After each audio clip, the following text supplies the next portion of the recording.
magkano bang pera ang involved dito, attorney, dito sa kanilang gustong ibalik, mabalik nga sa National Treasury kung hindi talaga pwedeng gamitin? Magkano po, more or less? Umaabot po ito ng 5 million lang po, more or less. Liit lang pala eh. Maliit lang. CHR po, dinagdagan nila Drilon ng ano eh. Barya lang. Drilon ng 320 million para sa forensic nila at medical legal cases sa taong ito pa lang. 2020, hindi ko po alam kung magkano next year, 2021. Pinapalakas po nila ang CHR. Alam naman natin kung anong target ng mga kaso ng CHR at kung sino. Kilala mo po yan kung sino po ang pinatarget ng kanilang mga investigasyon. Biro mo to, pinalakas dati, dinidipan po sila. Ngayon, 206 million po sa PS ng kanilang forensics. 113 million mahigit ang kanilang medical legal services. Ito pong taong ito yun, nasa internet po ito. Kaya naitid po sa atin. Imagine, pinalalakas ang CHR, tapos sinasabi po ni Senator Drilon, duplication lang kayo ng NBI at suko. Ano po yung CHR? Hindi sila duplication. Recommendatory lang po sila sa prosecutors. Ang PAW po talagang tumitindig sa mga husgado. Correct. Para po sa biktima, kung biktima. At kung nauna ang biktima, sila. Pero pag nauna akusado, 90% po ng aming mga kaso ay akusadong humihingi ng hustisya. Di ba para malaman natin kung may kasalanan siya o wala, dapat may ebidensya tayo. Alam mo Kuya Mike, natatanda mo tawag sa PAW noon? Ampaw, sopaw. Pupunta sa korte, ampaw. Ampaw talaga. Regalo, pero walang laman, walang dalang ebidensya. Ikaw sa iyo nang galing talaga, totoo yan. Totoo yan. Ngayon, hindi na. Kinatatakutan na po ang PAW lawyers at alam nila pag pinagpatuloy ng PAW lawyers, may pag-asa sa Korte Suprema. Pero pag talagang wala, ay bibigyan lang ng tamang parusa. Totoo yan. Tayo dito, justisya. Halatang halata, obvious na obvious sila eh. Bakit ginagawa nila?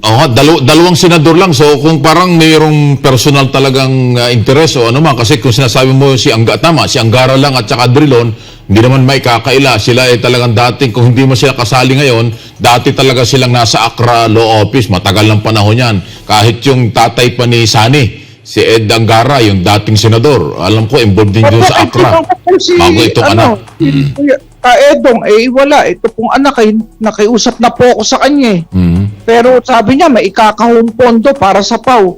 Ikakahon nga, yung pala, hindi pa ba pasweldo. Nakakahon dahil sa prohibition nila. Totoo yung sinabi niyang ikakahon. Nakahon dahil hindi talaga. namin pwedeng galawin.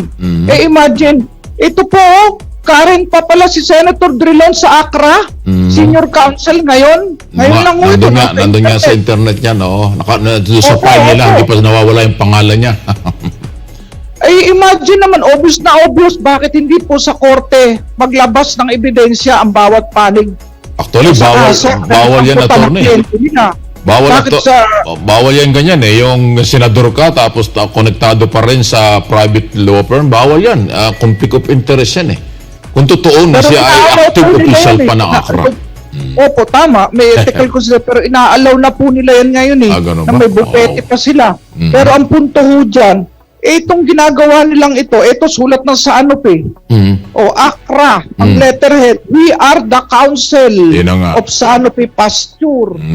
Sa imagine, unethical po to, delikadesa principle na lang yung mga nangako po sa atin ng mga senador at talagang tutulong. Sabi nila, makakatagal sa deliberasyon.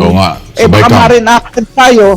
Makiusap ka na lang sa manong digong mo para ibito yan. Talaga naman dapat mabito yan. Mag-aaway-aaway lang daw sila. Pati sa sabay lower kang tatagal talaga kasi. At tagal daw po. Kaya total, ito naman yan Hindi ka humihingi ng dagdag na budget Pinapalendito mo yung prohibition, pagbabawal magpasweldo ng mga doktor. Imagine, napakasakit po nito Mawalan ka ng trabaho. Ilang doktor po ang pwedeng, huwag naman sana mangyari, ilang doktor po at ilang mga tauhan nyo ang pwedeng matanggal. Kasi totally, pag hindi nakasweldo, mawawala talaga sila. More or less, ilan po yung mga taong Tama po. Tama po kayo. Yung iba po, naka-plantilla sa regular plantilla. Hindi to sa laboratory division po. Apat na doktor, isang nurse, isang medtech, isang dentist, at isang laboratory assistant. Bali, 8 po sila. O, kakunti Automatically terminated pag po hindi nabito to. Imagine, Sayang, gagamitin pa nila ang Pangulo para sa pagtatanggal ng mga taon ay tinalaga ni Pangulo. Kahit sino pong Assistant Secretary, Yusek, o kahit ako siguro, isang linya lang. Next year, ilagay nila, wala na po akong sweldo. Ganun kadali lang pala yun. Tanggal ka ng tao, nagtatrabaho. Medyo malungkot nga. Alam ko, ang PAW sa dami ng trabaho nyo, nakikita ko yan, kulang nga yung manpower nyo, kulang nga nung abogado kayo, kulang kayo ng doktor, kulang kayo ng maraming tao, sa dami ng humihingi ng tulong. Nakikita ko yan, lalo na doon sa yung office niyo dyan sa may City Hall, Quezon City. Grabe ang tao dyan. Dami na pupunta na hingi ng tulong. Si Pangulo Duterte. Nagdagdag po si Pangulo ng halos 1,000 Dadagdagan pa nga ho niya kami dahil sa batas po namin, Paulo, kailangan 1:1 kami sa court. Dapat. Kaso may mga lawyer kami na counterpart ng mga solicitors. May mga lawyer kaming labor lawyers. Paano mo pagsasabay yung hearing sa mga criminal kung nagle-labor sila? Yun na nga. Kaya ito po, counterpart din namin ang NAPROS. Marami po kaming counterpart. Ang dami-dami namin na counterpart. Tapos kami, 1:1 sa court lang ang bilang. Kaya kulang pa rin po talaga. Pero, isasabihin po ni Senator Drilon na yung 8 posisyon ay gawin kong abogado na lang. Nagdadagdag naman po si Pangulo. Ang dami na nga, halos 1,000 na dinagdag ni Pangulong lawyer position. Bakit ang pinag-iinitan niya itong ating forensic services? Napakarami pong natulungan. Natatanda mo, Kuya Mike Sibonita Baran? Correct. Yung binulag ng amo for 3 years. Nasintensyahan na po, nakakoreksyonal na. Life imprisonment. Yun na nga. Yung kanyang amo. Yung pong sulpisyo ng lumubog. Yung tumaob, 100 plus families po natulungan natin at nanalo na po ng 240 million award at nasa CA na po dito sa Manila po na RTC. Correct. Yung sa Cebu, waiting po tayo sa desisyon. Yung EDSA niya shootout, 29 na police officer po ang nakinabang dito. Dahil pinapakulong po sila ni Senator De Lima nung CHR chairperson pa siya. Nakalaban namin po ang CHR nun. Pero sa ibang kaso naman, kakampi po namin, gaya sa death penalty, at doon sa kay Kian, at kay Arnaiz, at Kulot. Sasabihin ni Congressman Garin, kalaban daw namin palagi ang SOCO at NBI. Hindi po totoo yun.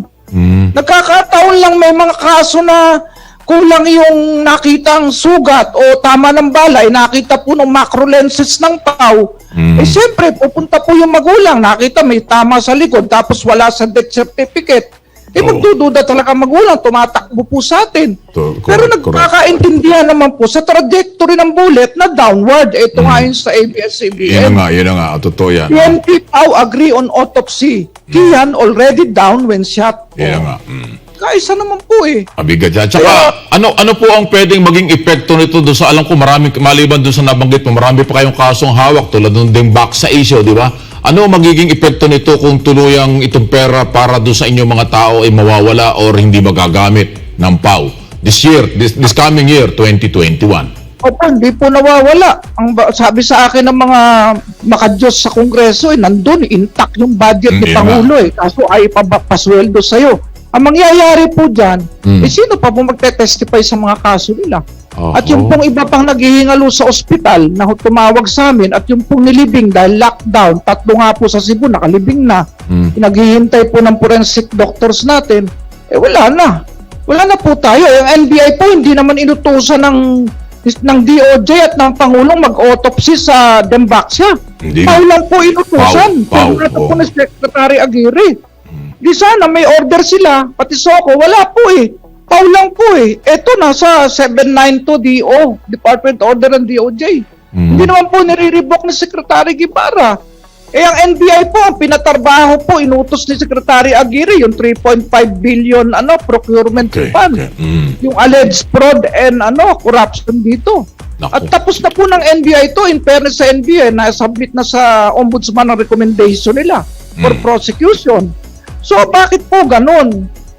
Bakit ang pinagdidiskitahan ay PAW at ang PAW Forensic Laboratory? Ito yan. At ang isa pang matindi rito nangyari, Atty., pasintabi na po kasi yung pong dalawang gumawa nito, para lang malaman ng ating mga nanonood, nakikinig ngayon, Yung Senador Drilon, minority leader. Yung Senador Angara, yun ang chairman ng Committee on Finance. So sila sa kanya talaga dumaan. So kaya yung ibang mga senador, naintindihan ko, baka kaya hindi sila nag-against dito dahil matinding debate yan. Hahaba talaga ang talakayan. Kasi nga, chairman ng komite, yung may gusto nitong problemang ito. Powerful ho yung dalawa. Correct, pero correct. alam naman natin, nasa Team Pinoy ho sila eh. Nung nakaraan. Si Senator Angara, kaya nanalo, sumama po kay Mayor Inday sa Hugpong. Hindi ho siya sumama doon sa Otso. Oo, na nga. Ay yung Otso po, alam naman natin naging kapalaran. Kaya nga sabi ko, sana man lang, naisip niya, si Mayor Inday, may laki ang malasakit ho dito sa pau ni, ni Mayor dahil pinaparesign po ako nung kaalyado lang senador eh. Oo. Hindi na po ako nagsalita. Si Mayor Inday na po ang nagsabing, hindi si Chief Acostan dapat mag-resign. Ikaw ang dapat mag-resign. Oo. Kaya Okay. po sabi ko Iba talaga. Itong pangyayari na to. At isa pang bilang background pa rin po, attorney, so sa ating mga nanonood, si Senador Drilon, graduating na yan. Patapos na yung kanyang term as senador. This coming dito sa 2022. Si Angara, ayan ang wala tayong magagawa. Kahahala lang po yan ang nakaraan. So hanggang 2025 pang senador yan. Meron pa siyang another 3 years. Yan ang mabigat dito. Yung isa pag graduating, wala na tayong mahahabol dyan eh. Hindi na siya pwedeng kumandidato ulit. Tapos na yung term niya, 12 years. At ito namang isa, wala namang problema sa eleksyon kasi hindi naman re-electionist. Medyo mabigat ang laban dito. Ang pag-asa lang talaga niyo, attorney, ay ang Pangulo na lang. Kung ibibito ng Pangulo ito, tapos ang maligayang araw nila, kayo ang talaga mapapagbigyan dito sa perang ito. Sana nga po kasi dapat ang maging Supreme ay hindi silang dalawang senador. Ang Supreme, Constitution Dapat. and law. Dahil lahat tayo dapat hindi above the law eh. Nangyayari parang Supreme pa sila sa Constitution eh. Bakit ganun? Nasa na ang existing civil service rules? Existing na yung mga desisyon ng Correct, Korte oo. Suprema. Nako, sabi Career, ka. career official eh. Opo, nandyan ba sa paulo niyo yung forensic laboratory? Tinirate nga ng DBM pursuant to GAA 2018-2019. Na-create na yan. May doctrine of necessary implication po na doktrina namin mga abogado na sa isang batas, hindi kailangan lahat nandun. Nandito po sa Lydia Chua versus Civil Service Commission, ayaw po bigyan ng retirement pay ito dahil contractual siya. Ang sabi dito, kasama sila doon sa retirement dahil 15 years na nagtrabaho sa gobyerno. Hinahanap yung word na contractual doon sa retirement, no? Ang sabi dito, no statute can be enacted that can provide all the details involved in its application. Ito po yung doctrine of necessary implication. Ngayon, ginawa tayong investigador sa Republic Act 9745, Anti-Torture Act, word for word. Pwede ka bang investigador na wala kang forensic and medical legal services? Para kang mahirap talaga nakakatawa. Opo. Anyway, so, Tawa-tawa. Office of the President naman ito, so sana ay makarating siya talaga sa Pangulo. Sana aksyon ito ng Pangulo. Una-una, attorney, hindi lang kayo ang nananawagan niya. Alam ko sa social media at taong bayan, marami pong nagko-comment dyan. Marami po talagang nagbibigay ng suporta sa inyo mula nung ihayag nyo itong istoryang ito at saka hanggang ngayon, siguradong marami po kayong taga-suporta dito na nananawagan sa Pangulo. Natulungan kayo kasi nga kawawa naman yung mga empleyado at mga opisyal na mawawalan dyan ng trabaho. Natural, pagka walang pera, wala silang sweldo. Pangalawa, mapipilayan kayo sa inyong araw-araw na operasyon. Di ba, attorney? Tama po kayo doon, Kuya Mike, at nagpapasalamat ako sa SMNI dahil isa po kayo, ang ating istasyon ay talagang aktibo na nagbibigay proteksyon sa ating batas, sa ating konstitusyon at sa karapatang pantao ng mga nagtatrabaho sa gobyerno na matapat, masigasig, at maging ang mamayang Pilipino nangangailangan po sa atin ng libreng serbisyo. Thank you, attorney. Salamat po sa inyong oras at babantayan po namin ito. Babantayan namin itong isong ito. Thank you po, attorney. Mabuhay po kayo. Thank you. Thank you, attorney. Si attorney Presida Acosta po ng PAW, ayan detalyado sa kanyang record. Nakita nyo lahat ng batas, yung Constitution, tsaka kung ano ang kapangyarihan ng nila sa ilalim ng batas ay binanggit niya lahat. At yun, nakakauna pa tayo dun sa isang binanggit niya, binasa niyang sulat, pangalawang sulat na kanyang ipinarating sa Pangulo at ang kailang hinihiling ibito itong desisyong ito ng dalawang senador na hindi naman nakontra ng ibang senador kasi tulad ng sinabi ko, umiiwas na sila doon sa mahabang debate kasi wala na yatang panahon. Recess na ho kasi sila next week eh. Matatagalan sa BICAM kung magkakaroon po ng debate pa ang mga senador tungkol doon sa budget. Kaya una-una talagang nahirapan din silang ilaban dahil nga minority leader Drilon, si Senador Drilon at saka chairman ng Committee on Finance, yung Angara. Wala kang magagawa, siya yung chairman ng committee. So medyo mahirap. Siya ho yung nagpipreside din at sila ho talaga yung may boses dun sa BICAM. So yun ang mabigat na laban dito eh. Pero well, lalabas ang katotohanan dito at kung ano man ang magiging action dito ng Office of the President, atin pong antabayanan. Dahil after po na maiprenta yung batas na ito, itong proposed law ito, ang 4.5 billion para sa 2021 budget, pipirmahan ng Pangulo at yan ay pwede hong re-reviewin ng Pangulo yan eh. Oras na makarating sa Pangulo yung proposed budget na ito, yung na-certified na ito ng Kongreso at Senado para sa budget, re-reviewin niya ng Office of the President. Meron siya dyan pwedeng ibito pero hindi, nasa sa Pangulo na. Pero kung meron black and white na ganyan request, malakamang talaga hong mapagbigyan ng Pangulo. Nasa kamay na ng ating Presidente ang kahinatnan at kinabukasan at operasyon ng laboratory ng PAO, Public Attorney's Office. Salamat po, Attorney Acosta.